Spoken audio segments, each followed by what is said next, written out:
മിന്നുകെട്ട് ഭാഗം 12. രചന അവതരണം ദിവ്യരാജ്. രാത്രി അമ്മാള് റൂമിലേക്ക് വരുമ്പോൾ കാണുന്നത് ലാപ്ടോപ്പിൽ മുഖം പൂഴ്ത്തി ഇരിക്കുന്നവനെയാണ്. അവൻ തിരക്കിലാണെന്ന് ടൈപ്പിംഗ് സ്പീഡ് കണ്ട് മനസ്സിലായി. ഒന്ന് ഫ്രഷായി തിരികെ വന്നു. മനസ്സ് മുഴുവൻ നീറുന്നത് അവൾ അറിഞ്ഞു. പ്രണയം നടിച്ച് വഞ്ചിക്കുന്നത് എത്രമാത്രം വേദനപ്പെടുത്തുന്നുണ്ടെന്ന് ഓർത്തു അവൾ. കരയാൻ തോന്നി. പക്ഷേ വേണ്ട, ആ ചതിയന് മുന്നിൽ തോൽക്കരുത്. ജീവിക്കണം, ജീവിച്ചു കാട്ടണം. ഇച്ചായനോട് സന്ദർഭം വരുമ്പോൾ എല്ലാം തുറന്നു പറയണം. ആ ചെന്നൈയുടെ മുഖം മൂടി എല്ലാവർക്കും മുന്നിലും വലിച്ചു കീറണം.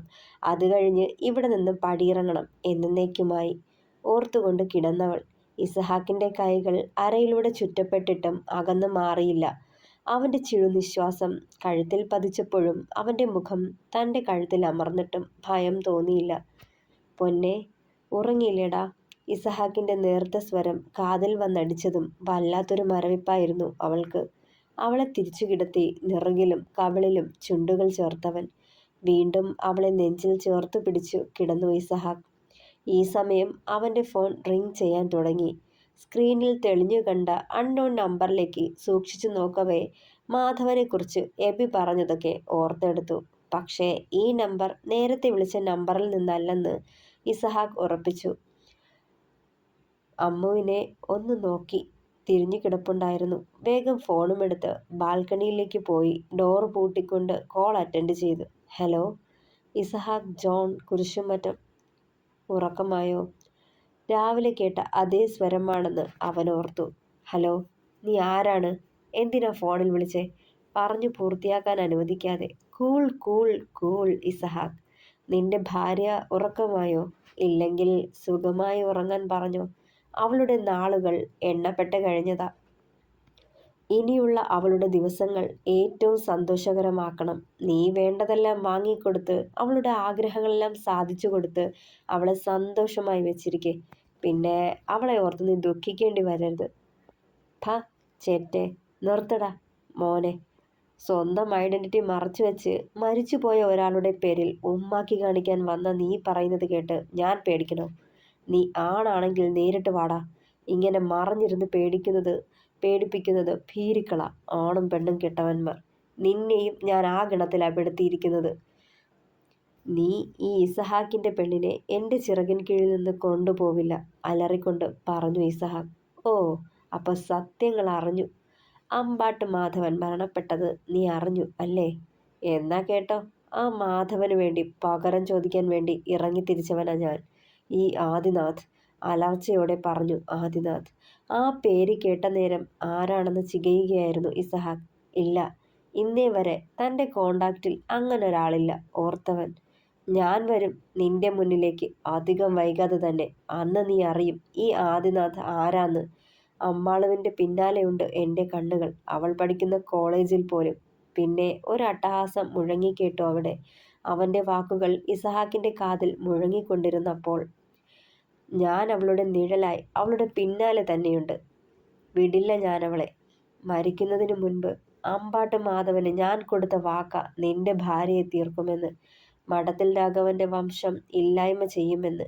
അത് ഞാൻ പാലിച്ചിരിക്കും, ഓർത്തിരുന്നോ? ഇസഹാക്ക് എന്തെങ്കിലും പറയാൻ തുടങ്ങുന്നതിന് മുൻപേ കോൾ കട്ടായിരുന്നു. Hello hello, dammit. നെറ്റി ഒഴിഞ്ഞുകൊണ്ട് പിറുപിറുത്തു ഇസഹാക്ക്. വീണ്ടും ആ നമ്പറിൽ വിളിച്ചതും സ്വിച്ച് ഓഫ് ആയിരുന്നു. ദേഷ്യത്തോടെ കൈമുഷ്ടി ചുരുട്ടി കോപമടക്കി തിരികെ റൂമിലേക്ക് വരുമ്പോൾ അമ്മാളു അതേ കിടപ്പ് തന്നെയായിരുന്നു. പതിയെ അവളുടെ അടുത്തേക്ക് ചെന്ന് കിടന്നു. മനസ്സിന് ഒരു സമാധാനവുമില്ല. ശത്രുക്കളുടെ എണ്ണം കൂടിയിരിക്കുക. ഓരോ ദിവസവും പുതിയ പുതിയ പ്രശ്നങ്ങൾ തലയുയർത്തി വരുന്നു. ഓർത്തുകൊണ്ട് കിടക്കവേ കേട്ടു അമ്മാളുവിൽ നിന്ന് വരുന്ന നേർത്ത ഏങ്ങലടികൾ. അമ്മാളു ഉറങ്ങിയിട്ടില്ലാന്ന് തോന്നിയതും. അമ്മൂ, നേർത്ത ശബ്ദത്തോടെ വിളിച്ചവൻ.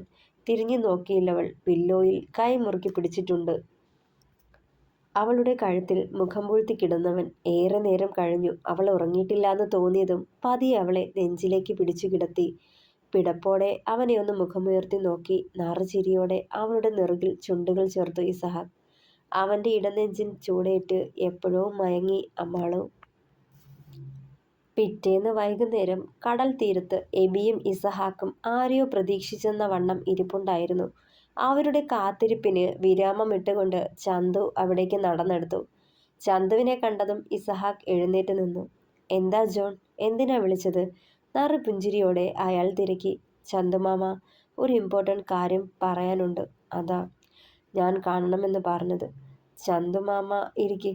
അവർ ഇരുന്ന കൽബെഞ്ചിൽ തൊട്ടടുത്തായി അയാളിരുന്നു. കുറച്ചു നേരം 3 പേരും ഒന്നും സംസാരിച്ചില്ല. അത് കണ്ടതും ചന്ദ്രൻ ഇസഹാക്കിനെയും എബിയെയും മാറി മാറി നോക്കി. എന്താ മോനെ പറയാനുള്ളത്? അമ്മാളും എന്തെങ്കിലും കുരുത്തക്കേടൊപ്പിച്ചോ? ചെറിയൊരു വേവലാതിയോടെ ചോദിച്ചു അയാൾ.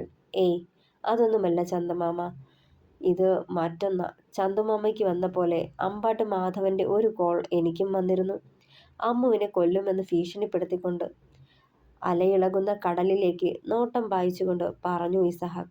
അത് കേട്ടതും അയാൾ അമ്പരപ്പോടെ മുഖമുയർത്തി അവനെ നോക്കി. തലേന്ന് തൻ്റെ ഫോണിലേക്ക് വന്ന കോളിനെ കുറിച്ച് സംസാരിച്ചു ഇസഹാക്ക്. അത് കേട്ട് ഭയത്തോടെ അവനെ നോക്കി അയാൾ. ചന്തുമാമ, കാര്യം ഇതല്ല. ഞങ്ങൾ അമ്പാട്ട് മാധവനെക്കുറിച്ച് കൂടുതൽ അന്വേഷിച്ചപ്പോൾ അറിയാൻ കഴിഞ്ഞത് 2 മാസം മുന്നേ അയാൾ മരിച്ചു എന്നാ.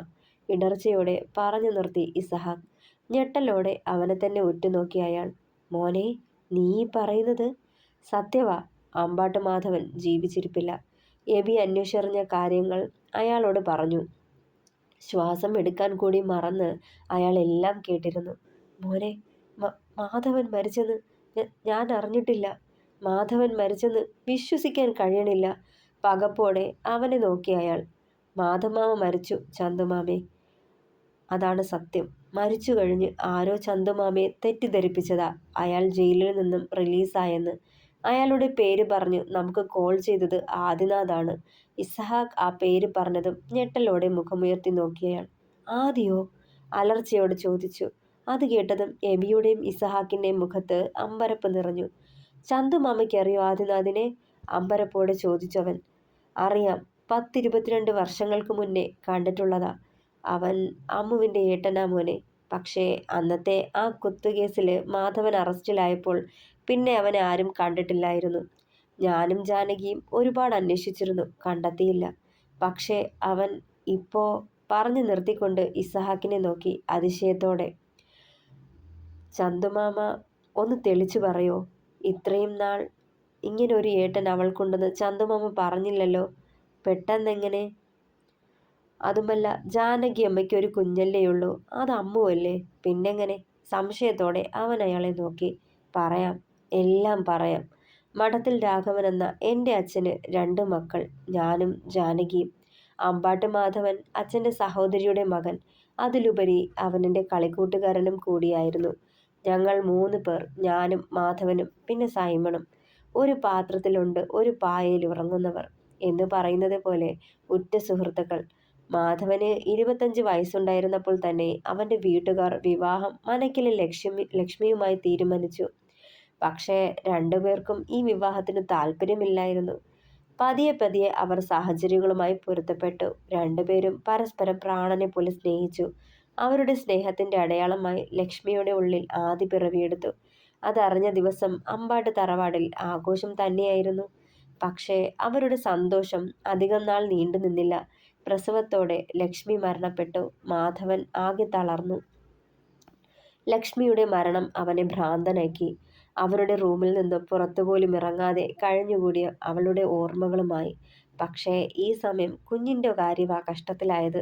തള്ളയെ കൊന്ന് പിറവിയെടുത്തു എന്നും ജാതകദോഷമുള്ള കുഞ്ഞെന്നുമൊക്കെ പറഞ്ഞ് അവനെ ആരും ശ്രദ്ധിച്ചില്ല. വിശന്ന് അലറിക്കരഞ്ഞ കുഞ്ഞിൻ്റെ കരച്ചിൽ കേട്ട് സഹി കേട്ട ജാനകി അതിനെ അമ്മയായി മാറിയത്. അന്ന് വെറും 18-19 വയസ്സ്. പതിയെ പതിയെ കുഞ്ഞിൻ്റെ കാര്യങ്ങൾ മുഴുവനായും അവൾ തന്നെ നോക്കി തുടങ്ങി. മറ്റാരും കുഞ്ഞിനെ എടുക്കാറില്ല, അവൻ്റെ കാര്യങ്ങൾ നോക്കാറുമില്ലായിരുന്നു. അതുകൊണ്ട് തന്നെ ഞങ്ങൾ അവളെ തടയാനും പോയില്ല. പോകെ പോകെ കുഞ്ഞിൻ്റെ കാര്യം മാത്രമല്ല, മാധവൻ്റെ കാര്യങ്ങൾ കൂടി നോക്കി തുടങ്ങി അവൾ. ഞങ്ങൾ അത് സഹോദര സ്നേഹമായി തെറ്റിദ്ധരിച്ചു. പക്ഷേ മാധവൻ അവളെ വിവാഹം കഴിച്ച് തരാൻ ആവശ്യപ്പെട്ട് അമ്പാട്ട് കാർന്നോരെ വീട്ടിലേക്കും അയച്ചു. പക്ഷേ ഒരു 2ാം കെട്ടുകാരന് മോളെ കെട്ടിച്ചയക്കില്ലെന്ന് അച്ഛൻ്റെ വാശി. അവൾ അലമുറയിട്ട് കരഞ്ഞു. മാധവനെ മതിയെന്നും ആദിയുടെ അമ്മയായി ജീവിച്ചാൽ മതിയെന്നും ശഠിച്ചു. അച്ഛൻ അവളെ വീട്ടിൽ നിന്നും പുറത്തിറങ്ങാതിരിക്കാൻ പൂട്ടിയിട്ടു. അതുമല്ല, മറ്റൊരാളുമായി അവളുടെ വിവാഹവും തീരുമാനിച്ചു.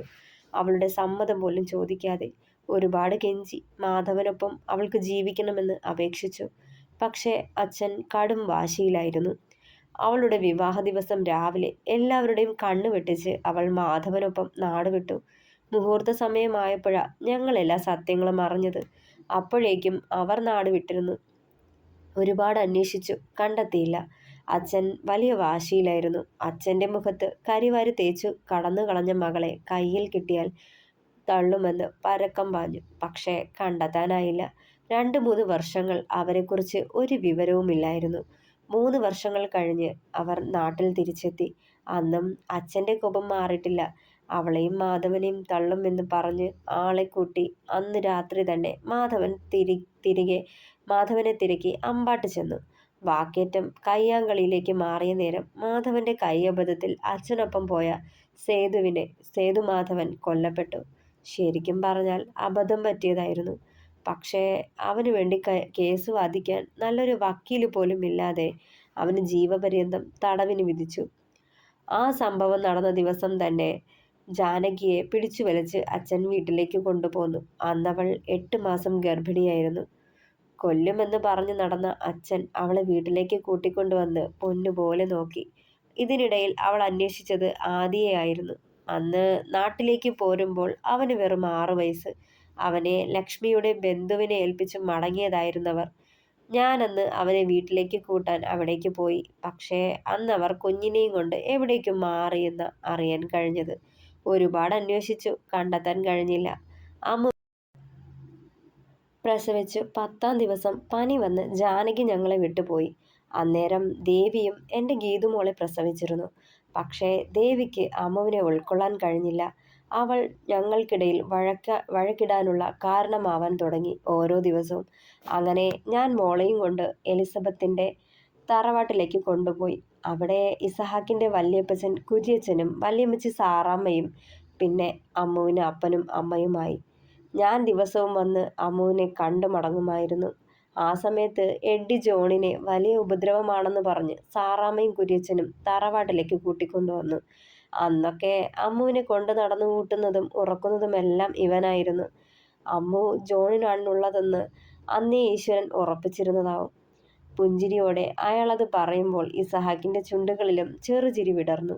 പിന്നീടുള്ള 12 വർഷം മോൾ അവിടെ തന്നെയായിരുന്നു. ആയിടയ്ക്ക് ദേവി ഗീതുമോളെ എനിക്ക് വിട്ടു തന്നിട്ട് ഞങ്ങളെ ഉപേക്ഷിച്ച് അവളുടെ ആങ്ങളുടെ കൂടെ പോയി. അമ്മുവിന് 12 വയസ്സുണ്ടായിരുന്നപ്പോൾ മാധവൻ പരോളിനിറങ്ങി ഞങ്ങളെ തേടി വന്നു. ഭീഷണിപ്പെടുത്തിയിട്ടാ പോയത്. അന്ന് മോൾ എന്നോടൊപ്പം ഉണ്ടായിരുന്ന കാരണം അവനോടെല്ലാം തുറന്നു പറയാൻ കഴിഞ്ഞുമില്ല.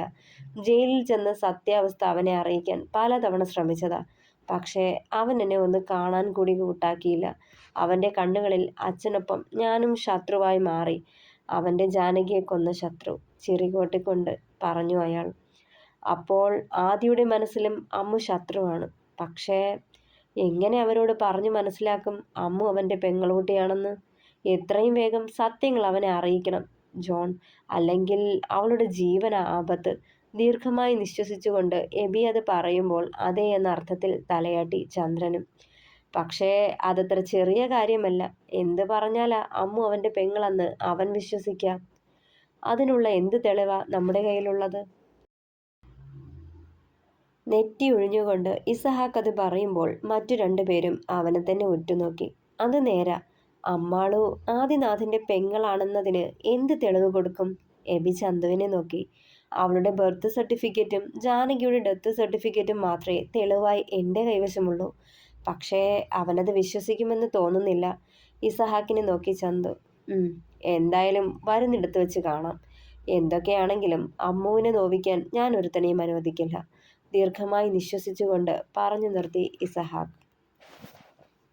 കുടുംബ പ്രാർത്ഥനയ്ക്ക് ശേഷം കുരിശ് വരച്ച് പരസ്പര സ്തുതി പറഞ്ഞു കഴിഞ്ഞ് അമ്മാളു കത്രീനാമ്മയുടെ വീൽചെയർ ഉരുട്ടിക്കൊണ്ട് ഹാളിലേക്ക് വന്നു. ഈ സമയം പുറത്തു നിന്നും ഇസഹാക്ക് അകത്തേക്ക് കയറി വരുന്നുണ്ടായിരുന്നു. കത്രീനാമ്മയെ കണ്ടതും നേർത്തൊരു പുഞ്ചിരി സമ്മാനിച്ചുകൊണ്ട് അവരുടെ അടുത്തേക്ക് വന്ന് മുന്നിലായി മുട്ടിലിരുന്നു. എന്താടാ ജോണിക്കുട്ട ഇത്? കുടുംബ പ്രാർത്ഥനയ്ക്ക് മുന്നേ എത്തണമെന്ന് ഞാൻ പലപ്പോഴും പറയാറുള്ളതല്ലേ? എന്നിട്ടും ചെക്കനൊരു അനുസരണയുമില്ല. കെറിവിച്ചുകൊണ്ട് മുഖം തിരിച്ചതും. അവനൊന്ന് പുഞ്ചിരിച്ചുകൊണ്ട് രണ്ടുപേരെയും നോക്കി. കത്രീനാമ്മയുടെ തൊട്ടടുത്തിരുന്ന അമ്മാളുവിനെ കണ്ണുകൾ ചിമ്മിക്കാട്ടി. ഡാ ചെക്ക, നീ എന്തിനാ അവളെ നോക്കുന്നേ? ചോദിച്ചതിനുള്ള മറുപടി പറയടാ. അവന്റെ ചെവിയിൽ പിടുത്തമിട്ടു കത്രീനാമ്മ. അത് കാണെ അമ്മാള് വായുപൊത്തി ചിരിച്ചു. ഒരു നിമിഷം ഇസഹാക്ക് അവളെ തന്നെ നോക്കിയിരുന്നു. അത് കണ്ടതും കത്രീനാമ്മ ചിരിയോടെ അവളെ നോക്കി. മോളെ, നീ അവന് കുടിക്കാൻ എന്നതേലും കൊണ്ടുവന്ന് കൊടുക്ക്. അവളെ അവിടെ നിന്നും തൽക്കാലത്തേക്ക് മാറ്റാനായി പറഞ്ഞതായിരുന്നു കത്രീനാമ്മ. അവൾ അടുക്കളയിലേക്ക് പോയതും അവന്റെ തോളിൽ പതിയെ ഒരു തട്ട് വെച്ചു കൊടുത്തു. ടാ ചെക്ക, വല്ലതും നടക്കുവോ? കള്ളച്ചിരിയോടെ ചോദിച്ചു അവർ. എന്നതാ വല്യമ്മച്ചി? നെറ്റി ചുളിച്ചുകൊണ്ട് ചോദിച്ചതും. ഓ, ഒന്നും അറിയാത്ത ഇള്ളാ കുഞ്ഞ്. എടാ, നിന്റെ കൊച്ചിനെ കൊഞ്ചിക്കുന്ന കാര്യമേ. ചിരി കടിച്ചു പിടിച്ചുകൊണ്ട് അവനോടത് പറയുമ്പോൾ ആകെ വിളറിയിരുന്നു ഇസഹാക്ക്. ദേ വല്യമ്മച്ചി, ഒന്ന് പോയേ. അവൾ പഠിക്കുമല്ലേ, പഠിത്തമൊക്കെ കഴിയട്ടെ, എന്നിട്ട് ആലോചിക്കാൻ ബാക്കി. ചിരിയോടെ പറഞ്ഞവൻ. അപ്പോ നിന്റെ മൂക്കിൽ പല്ല് വരും. അവനെ നോക്കി പുച്ഛിച്ചുകൊണ്ട് പറഞ്ഞു കത്രീനാമ്മ. എൻ്റെ വല്യമ്മച്ചി, ഞാൻ ആരാന്ന് കൂടി അവൾക്ക് ഇതുവരെ മനസ്സിലാക്കിയിട്ടില്ല. പിന്നെ അവൾക്ക് എന്നെ പേടിയാ. ആ പേടിയൊക്കെ ഒന്ന് മാറട്ടെ ആദ്യം, എന്നിട്ട് പോരെ കുഞ്ഞിൻ്റെ കൊഞ്ചിക്കലൊക്കെ. ചിരിയോടെ പറഞ്ഞുകൊണ്ട് അവരുടെ കവിളിൽ പിച്ചി. ഉവ്വ ഉവ്വ, ഞാൻ വിശ്വസിച്ചു. നീയും നിന്റെ വല്യപ്പച്ചനെ പോലെയല്ലേ, അധികം നീണ്ടുപോവില്ല. കള്ളച്ചിരിയോടെ അവരത് പറഞ്ഞതും ഇസഹാക്ക് എഴുന്നേറ്റ് അവരെ ഒന്ന് കൂർപ്പിച്ചു നോക്കിക്കൊണ്ട് റൂമിലേക്ക് നടന്നു. ഡാ, പോവുകയാണോ നീ? ചിരിയോടെ പിന്നിൽ നിന്ന് വിളിച്ചതും. അയ്യോ സുല്ല്, ഞാനില്ലേ ഈ നാവിനോട് പൊരുതി ജയിക്കാൻ. അതിന് ഞാനായിട്ടില്ല. ചിരിയോടെ അവരെ നോക്കി സ്റ്റെപ്പുകൾ കയറിപ്പോയവൻ. അവൻ മുകളിലേക്ക് പോയി കഴിഞ്ഞതും അമ്മാളും അവിടേക്ക് ചെന്നു. അവനെ കാണാതെ ചുറ്റുമൊന്ന് പരതി. അവനങ്ങ് റൂമിലേക്ക് പോയടി മോളെ. നീ അത് അവിടെ കൊണ്ടുപോയി കൊടുക്ക്. ശരി വല്യമ്മച്ചി, പറഞ്ഞുകൊണ്ട് മുകളിലേക്ക് നടന്നവളെ നോക്കി പുഞ്ചിരിച്ചവർ. റൂമിലേക്ക് ചെല്ലുമ്പോൾ കാണുന്നത് ഇസഹാക്ക് ഒരു ടവലും എടുത്ത് കുളിക്കാൻ പോവാൻ തയ്യാറായി നിൽക്കുന്നതാണ്. പേരിനൊരു ടീഷർട്ട് കൂടി ഇട്ടിട്ടില്ലായിരുന്നു. അവനെ കണ്ടതും ചമ്മലോടെ മുഖം തിരിച്ചു അമ്മാളു. ഇച്ചായ, ചായ, തിരിഞ്ഞു നിന്ന് പറഞ്ഞവളുടെ അടുത്തേക്ക് ചെന്നു ഇസഹാക്ക്. അവനടുത്തേക്ക് വരികയാണെന്നറിഞ്ഞതും ഹൃദയം പെരുമ്പറ മുഴക്കി തുടങ്ങി. ഒരു കൈയാൽ അരയിലൂടെ ചുറ്റി അവളെ തന്നെ നെഞ്ചിലേക്ക് അണച്ചു പിടിച്ചു തിരിച്ചു നിർത്തി. അവന്റെ വശ്യമായ നോട്ടം താങ്ങാനാവാതെ മുഖം കുനിച്ചു നിന്നു അമ്മാളും. AC-യുടെ തണുപ്പിലും അവൾ വിയർത്തു പോയിരുന്നു. ചുണ്ടുകൾ വിറയ്ക്കുന്നുണ്ടായിരുന്നു. അമ്മു, പതിഞ്ഞ സ്വരത്തിൽ വിളിച്ചതും അവന്റെ നിശ്വാസം അവളുടെ മുഖത്ത് തട്ടുന്നുണ്ടായിരുന്നു. കൈയും അവളുടെ അരയിൽ ചുറ്റിപ്പിടിച്ചതും പിടപ്പോടെ അവനെ ഉറ്റുനോക്കി ആ വിടർന്ന കണ്ണുകൾ. മതിയായില്ലേ പൊന്നെ ഈ ഒളിച്ചുകളി? പറയുന്നതിനൊപ്പം ഉമിനീരിറക്കിക്കൊണ്ട് അവനെ നോക്കുന്ന പെണ്ണിന്റെ മുഖമാകെ ഓടി നടന്നു അവന്റെ കണ്ണുകൾ.